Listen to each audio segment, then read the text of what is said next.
ನಾನು 3 ಮಾವಿನ ಹಣ್ಣಿಂದು ತಿರುಳು ತಗೊಂಡಿದ್ದೀನಿ, ಅಂದರೆ ರಸ ತಗೊಂಡಿದ್ದೀನಿ. 150 ml ಅಷ್ಟು ಮೊಸರು. ಆಮೇಲೆ ಒಗ್ಗರಣೆಗೆ ಸಾಸಿವೆ, ಹಸಿಮೆಣಸಿನಕಾಯಿ, ಕರಿಬೇವು, ಜೀರಿಗೆ, ಕಡಲೆಬೇಳೆ, ಉದ್ದಿನಬೇಳೆ ಇದಿಷ್ಟು ಒಗ್ಗರಣೆಗೆ. ಮತ್ತೆ ಕಾಯಿ ತುರಿ ಮತ್ತೆ ಕೊತ್ತಂಬರಿ ಸೊಪ್ಪು ಮೇಲೆ ಹಾಕೊಳ್ಳೋಕ್ಕೆ.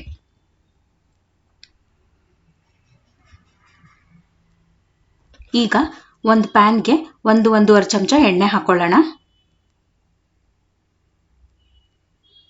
ಒಗ್ಗರಣೆ ಮಾಡ್ಕೊಳ್ಳೋಣ. ಈಗ ಸಾಸಿವೆ,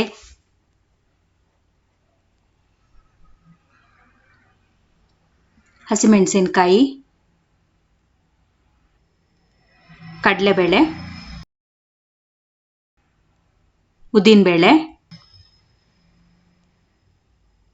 ಜೀರಿಗೆ,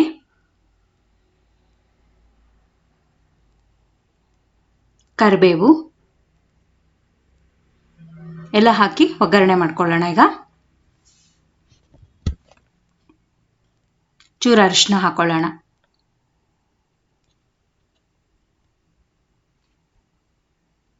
ಈಗ ಮಾವಿನ ಹಣ್ಣಿನ ರಸ ಹಾಕೊಳ್ಳೋಣ. ನೋಡಿ, ನಿಮ್ಮ ಹಣ್ಣೇನಾದ್ರು ತುಂಬಾ ಸಿಹಿ ಇದ್ರೆ ಸ್ವಲ್ಪ ಖಾರ ಜಾಸ್ತಿ ಹಾಕೋಬೇಕಾಗತ್ತೆ. ಹಣ್ಣು ಸ್ವಲ್ಪ ಸಿಹಿ ಕಡಿಮೆ ಇದ್ರೆ ಪರವಾಗಿಲ್ಲ, ನೋಡ್ಕೊಂಡು ಹಾಕೊಳ್ಳಿ.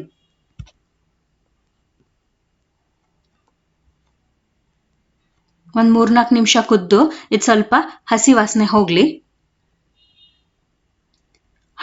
ಮಾವಿನ ಹಣ್ಣನ್ನ ಬೇಕಾದ್ರೆ ನೀವು ಕುಕ್ಕರಲ್ಲಿ ಬೇಯಿಸ್ಕೊಂಡು ಹೀಗೆ ಮಾಡ್ಬೋದು. ರುಚಿಗೆ ಉಪ್ಪು ಹಾಕೊಳ್ಳೋಣ.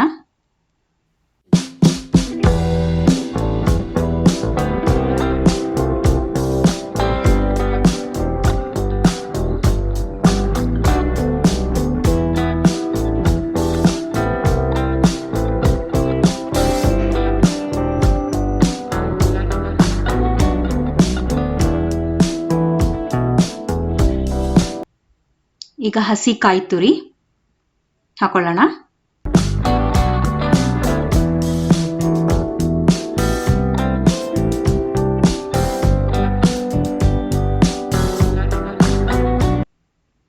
ಮತ್ತೆ ಮೊಸರು ಹಾಕೊಳ್ಳೋಣ.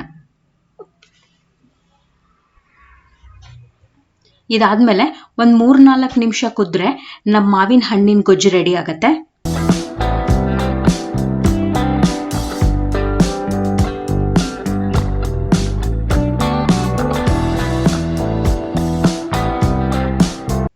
ನೋಡಿ, ಗೊಜ್ಜು ರೆಡಿ ಆಗಿದೆ. ನೀವು ಇದನ್ನ ಖಂಡಿತ ಟ್ರೈ ಮಾಡಿ, ಮಾಡ್ಬಿಟ್ಟು ಹೇಗೆ ಬಂತು ಅಂತ ತಿಳಿಸಿ.